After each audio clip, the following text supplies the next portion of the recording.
sih kalian mikir kenapa ada perusahaan yang bisa sukses banget, untungnya gede, dan susah banget ditiru sama kompetitornya? Sedangkan di sisi lain banyak perusahaan yang mirip, tapi kok kayaknya boncos terus.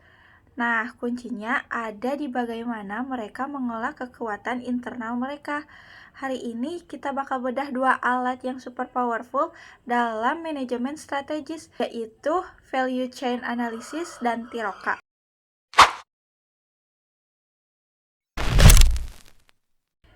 Yang pertama kita bahas mengenai Value Chain Analysis atau gampangnya sering disebut dengan PCA.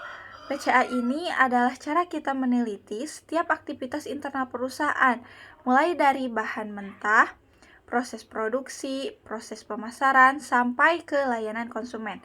Tujuannya yaitu untuk nyari tahu di mana posisi keunggulan kita, atau jangan-jangan malah ada pemborosan biaya di sepanjang rantai tersebut. Menurut Michael Porter, aktivitas ini dibagi menjadi dua kelompok besar. Yang pertama ada primary activity atau aktivitas utama.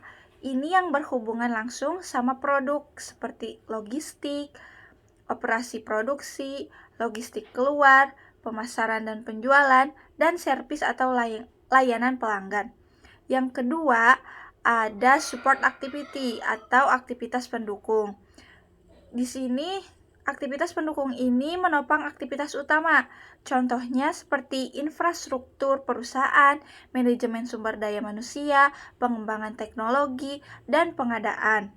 Biar kebayang, kalau di perusahaan manufaktur, biaya operasional itu dihitung detail dari bensin, truk logistik, biaya mesin pabrik, sampai ke garansi produk. Sedangkan kalau di perusahaan jasa keuangan seperti asuransi, bentuknya bisa berupa standarisasi akuntansi atau otomatisasi sistem biar pelayanan ke nasabah gak lelet. Langkah buat ngelakuin analisis ini simple banget, yaitu dengan mengidentifikasi aktivitasnya, cari keterkaitan yang bisa menciptakan nilai tambah, dan temukan sinergi potensialnya. Sekarang kita beralih ke alat analisis yang kedua, yaitu Tiroka. Tiroka ini adalah alternatif keren berbasis research based view. Pandangan ini percaya kalau daya saing perusahaan itu gak cuma dilihat dari luar, tapi ditentukan oleh ketersediaan sumber daya internal yang sifatnya valuable, rare, inimitable, dan non-substitutable. Menurut Barney, tahun 1991, ada 3 pilar utama yang dianalisis dalam Tiroka. Yang pertama ada tangible resource atau sumber daya nyata.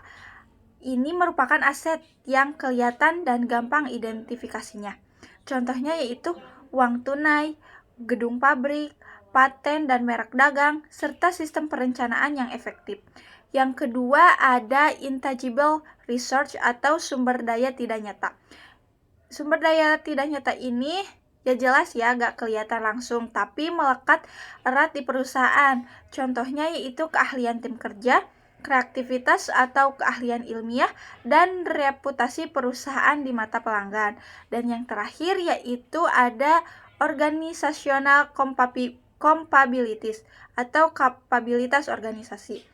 Ini adalah kemampuan perusahaan mengombinasikan aset nyata dan tidak nyata tadi menjadi sebuah kompetisi. Nah, gimana caranya kita tahu kalau aset kita itu bisa menang telat dari kompetitor? Kita uji pakai 4 kriteria print yang tadi ya. Yang pertama, kalau aset kita gak bernilai, ya kita bakal rugi atau mengalami competitive disadvantage. Yang kedua, kalau kita bernilai tapi langka, posisi kita cuma sejajar sama musuh alias competitive parity. Dan yang ketiga, kalau kita bernilai dan langka tapi gampang ditiru, keunggulan ini cuma sementara atau temporary competitive advantage.